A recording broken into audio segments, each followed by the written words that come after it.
вот штуку купили, розетку. Очень классную тут. Сейчас будем делать новое отверстие вот здесь вот. Еще вот такой вот набор, кстати, купили. Кольцевых плит по дереву из 11 предметов. Стоимость была вообще мизерная на самом деле. 300 рублей. Маленький совсем.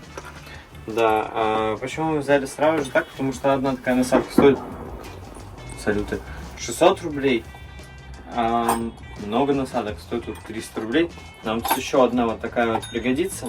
Потому что мы в будущем еще будем делать розеточки, но другие такие 12-вольтовые, которые от аккумулятора работают. Ладно, погнали. Я думаю, что все будет вообще супер.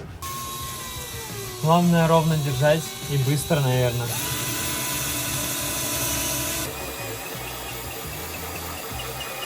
Сейчас попробуем вставить нашу новую розетку.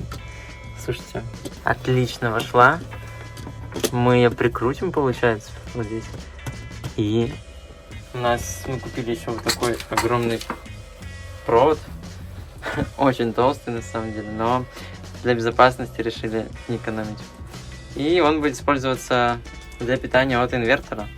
Итак, розетку мы уже вставили. Села просто отлично. И сейчас мы проводим здесь кабель. Вот этот наш серый, новый, мы проводим рядом с исходным вдоль всего пола. И мы его выводим вот сюда, где у нас вся электрика, где мы в будущем планируем как бы поставить инвертор. Вот здесь будет инвертор. Да, примерно здесь. Итак, что мы видим? Вот, пришел инвертор. Решили взять на 4000 ватт. Вот. И сейчас распакуем и посмотрим, все ли работает. Что было в комплектации? Ну вот сам инвертор на 4000 ватт. Тут есть два разъема евро и кнопка включения-выключения. И небольшой экранчик с индикацией. На обратной стороне охлаждение и основные клеммы для подключения к 12 вольтам. Еще в комплектации вот такие клеммы. Это очень вот неплохо, потому что это считается лучше, чем крокодила. Ну, такие вот. Вот. Ну, вот сами зажимы и крутилки на клеммы. Я решил испытать наш инвертор. Вот, и я его вот так накинул просто на аккумулятор двумя клеммами. Вот, мы ему дали нагрузку в 10 ватт. Два зарядных устройства. Это 20 ватт.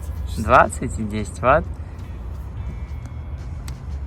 Вот сейчас проверим. Опа, зарядочка пошла, сейчас тут должно быть 30, наверное. Ага, вот и 30. Оп. 20 ватт. 32. А идет заряд на телефон? Да, быстро. 32 ватта все потребляет, все правильно, потому что зарядочка на 20 и это на 10. В целом инвертор работает.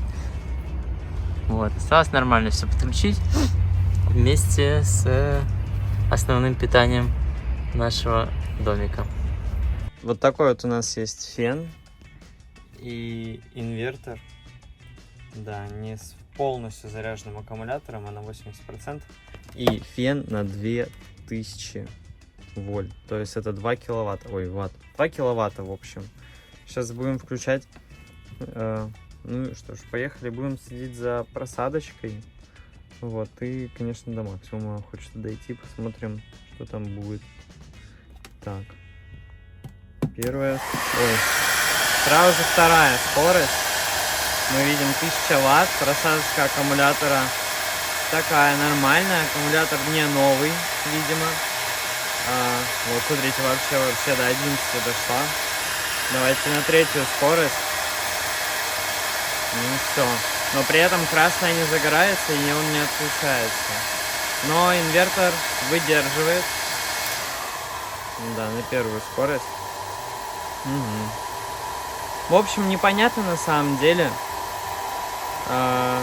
Такое чувство, что просто плохой у нас аккумулятор. Да. Инвертор работает замечательно. 2 киловатта выдержал. Круто. Не туристы. В общем-то, покупаем распаечную такую вот коробочку, чтобы туда завести все провода. А еще сверху у нас будет круглая, она с защитой от воды. Да, и вот такую вот розеточку. Сейчас покажу вам все для чего. А кто это у нас здесь не подписан на канал? А ну-ка быстро все подписываемся и ставим лайки, комментарии. Всех люблю, всем пока!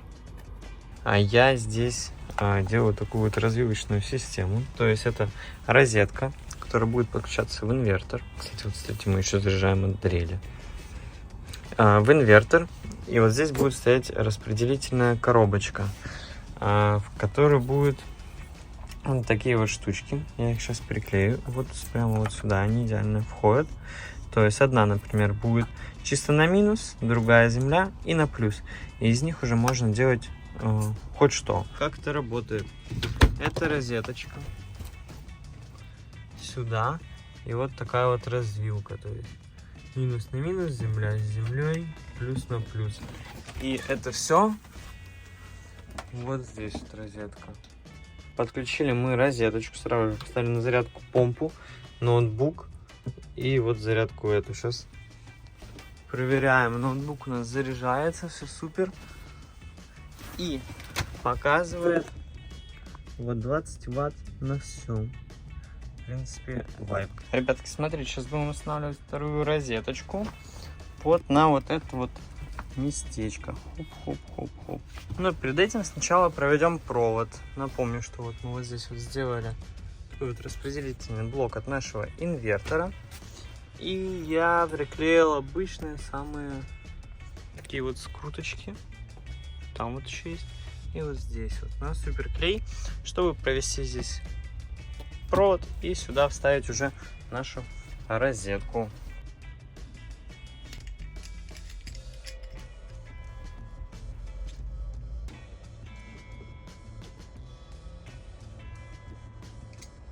Ставится провод.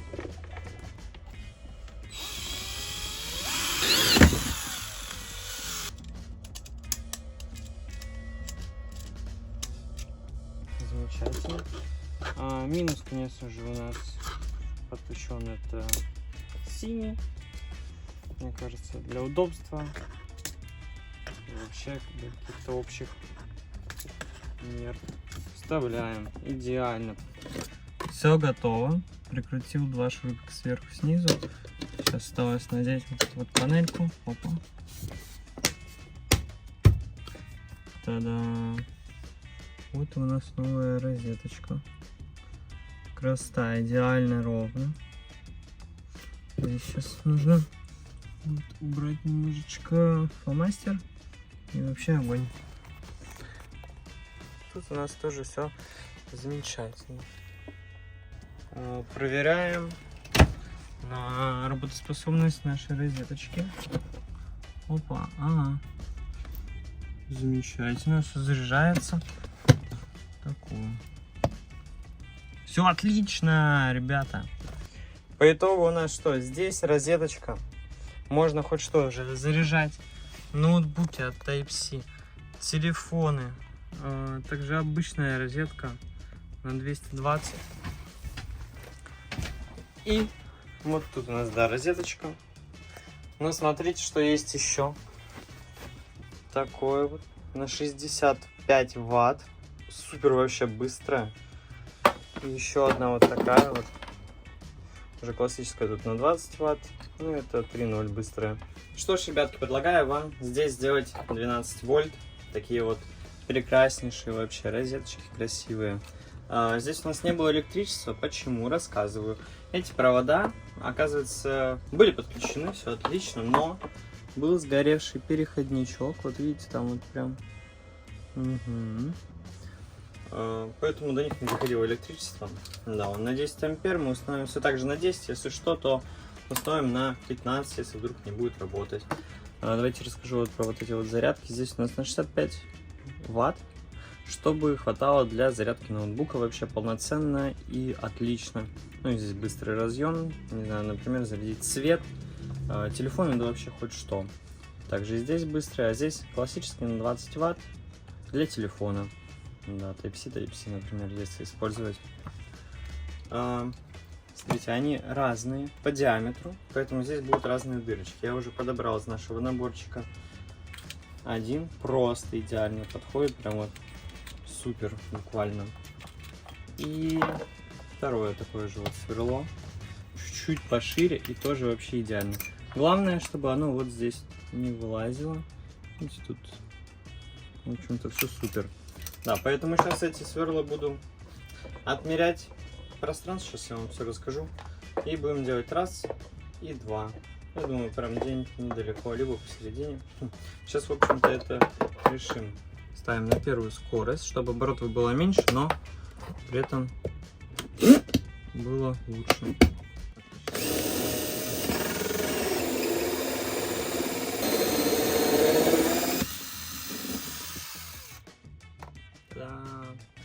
На всякий случай, всегда прямо под рукой в любые работы, независимо с электричеством, либо держим новый огнетушитель обязательно. Вот мы купили огромный, да, и он вот прямо здесь у меня стоит. Так, смотрите, как они вообще устанавливаются, эти штучки. Тут есть такой вот, оп, вставляешь, о, замечательно. И там внутри закручиваешь. Ну, красота. Вот он закрутился, чуть вверх головой, конечно, но вообще никуда не двигает, хотя я даже еще его не успел закрепить. Давайте сразу же также второй, вообще крутяк. Давайте вот так вот, оп. Ну, вайп. Симметрично, все отлично, как будто здесь должны были. Теперь можешь заряжать. Единственное, что осталось, подключить провода, но это к этому мы сейчас придем. Вот оно у нас все работает, светится здесь тоже. Как я по итогу подключил проводочки, которые шли изначально, и вот здесь вот я их просто соединил, и тут тоже соединил, и все очень легко и просто, и прикрутил этими штучками, про которые говорил. Все отлично работает. Давайте проверим итоговый тест. Вот это вот заряжает огонь, и вот это вот тоже все заряжает. Ну все. Просто супер классно. Не туристы. Я заказал такую штуку на ВБ. Это светодиодный фонарик для внешнего освещения. Его плюс в том, что он на солнечной батарее, вот здесь, и у него есть датчик движения. И вот это очень удобно и бесплатно, по факту. Я хочу его посадить на двухсторонний скотч, на вот такой, где-то сбоку около окна, вот примерно здесь. Ну, посмотрим, что получится. К сожалению, ничего не получилось. Я сделал несколько вот таких полосок скотча, но этот фонарь не держится. У меня все-таки удалось его приклеить, вроде бы сидит очень плотно. На этот же двусторонний скотч, вот единственное, что я все делал быстрее, чтобы он не успел высохнуть. И я добавил несколько еще капель суперклея для надежности. Все время я проверю. Давай. Нормально. У нее несколько режимов, на самом деле. Это вот самый первый режим, когда она светит постоянно.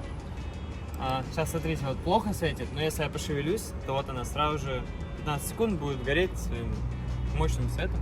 Можно сделать чуть потемнее, можно еще темнее. Ну и вот этот режим. Да, вообще мне очень нравится. Огонь. Да, слушайте, светит очень хорошо. Вот, освещает практически несколько метров вот вокруг всего, да, каравана. Мы думаем, наверное, еще поставим второй вот сюда, чтобы было вообще супер. Ну и с другой стороны, скорее всего. 100%. Мы клеим вторую лампу, наносим супер клей. Опа. Так, не торопясь. Чуть-чуть правей. Чуть правее, правей. Есть.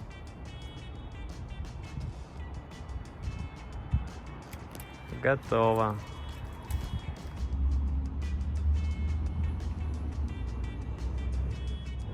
Не туристы. Что делаешь? Мы разбираем экран, потому что хотим проверить работоспособность камеры. Да, и вообще, в принципе, какое здесь подключение, все ли окей. Да, но пока что ничего не понятно, как это делать. Сейчас, мне кажется, полмашины разберем, но ничего страшного. Сейчас подключимся, когда будем проверять. Мы временно решили вот так испытать нашу видеокамеру заднего вида.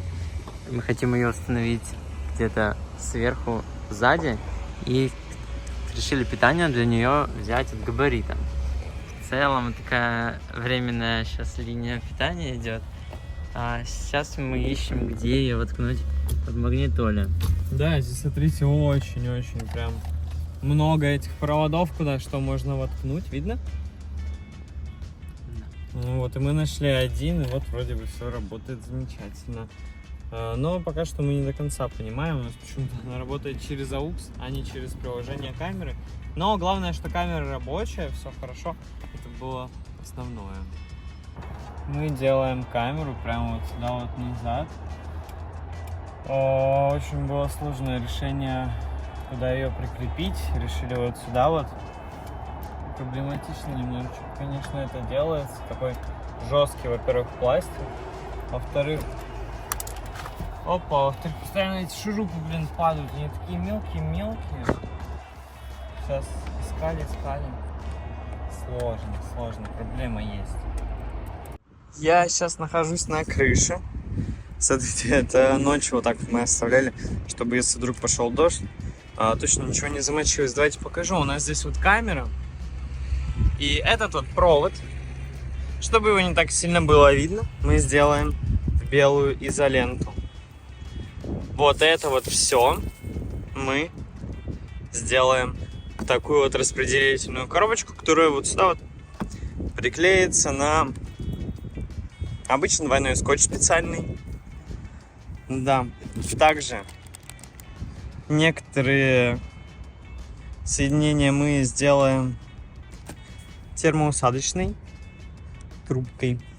Вот, и этот вот провод, он будет просто идти.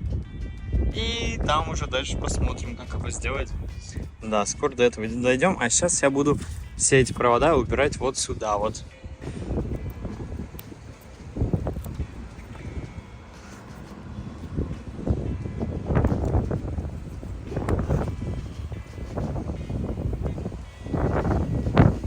Из нашей коробки выходит вот такой вот кабель, который идет напрямую к камере. И его, к сожалению, не получилось туда заполнить. Поэтому вот да, мы берем термоусадочную трубочку, берем зажигалку и просто, по сути, обжигаем. Ну да, вот сейчас вот здесь чуть сделаю. И все, и будет вообще огонь. И также поверх этой термоусадочки просто вот по всему этому сделали такую вот изоленту, потому что корпус машины прицепа белый, чтобы не слишком сильно он выделялся. Да, будет беленький. Да, вот такая вот получилась развязочка. Я думаю, что все провода в любом случае заизолированы. Вот, осталось только там, вот, где мы подключаем, вот здесь вот, провести вот таким же герметиком. Хоть здесь и небольшой совсем зазор, но все равно, чтобы не было никаких коротких замыканий. В общем-то, вот из этой распределительной коробочки идет кабель сюда. Вот здесь приклеим на маленькую кабельку. И вот там вот, где-то вот здесь вот я этот держит, тоже приклеил на маленькую кабельку. И вот прямо вот здесь на краю. Что ж, теперь, чтобы провести вот здесь наш кабель, нам нужно его удлинить. Потому что 5 метров нам, к сожалению, не хватило. То есть нам нужно еще 1,5, чтобы по низу хоп. И вот он вводится как раз вот сюда и прямо в пиновую розеточку. Так, я ее сразу же, смотрите, раскрыл без. Там внутри идут разные провода. Как раз в один из таких пинов, а именно вот в этот вот 12-й, можем видеть то, что в него вот ничего не идет. Здесь как раз раскручивается, чтобы вставить провод. Поэтому мне сейчас нужно будет это все разбирать и проводить по всему этому новый наш кабель. Да, и чтобы проверить каналы, у нас есть для этого отверточка. Также вот удлинитель. И вот это вот соединение, опять же, термоусадочной трубочкой сделаем.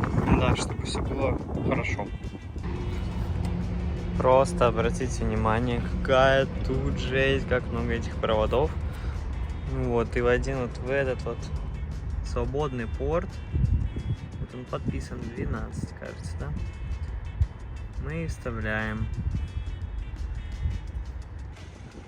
Друзья, итак, давайте я вам покажу всю нашу схему подключения видеокамер. Вот она стоит здесь. Наверху, напомню, мы установили с вами сегодня блок. Весь этот провод идет по крыше, по крыше, по крыше, по крыше. Здесь вот он уходит в эту речку и опускается по речке вниз-вниз. И идет по низу, вот здесь его немножечко видно. Не хватило, чтобы сделать ровный угол. Да, и сразу же вот с этими проводами уходит в наш 12-й пин.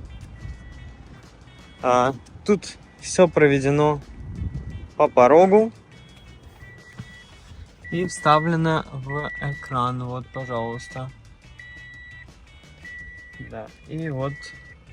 Ой, как же показать? В общем-то, да, вот наша картиночка. Сейчас попробую посветлее сделать. Замечательно, камеру там можно немножечко настроить. Но в общем и целом огонь. То есть ее, в принципе, можно включать хоть когда, не только на задний ход, а в любое время. Да, сейчас она почему-то включается в ауксе. Хотелось бы настроить ее на камеру, но я думаю, настроим со временем. Да, потому что это нужно буквально только вот с этими проводами. Просто переключить в правильный и все. А в общем, вообще очень-очень хорошо, что все получилось. Я прям очень рад. Это было реально сложно. Из-за него сегодня больше, не знаю, очень много времени. В общем, огонь. Не туристы.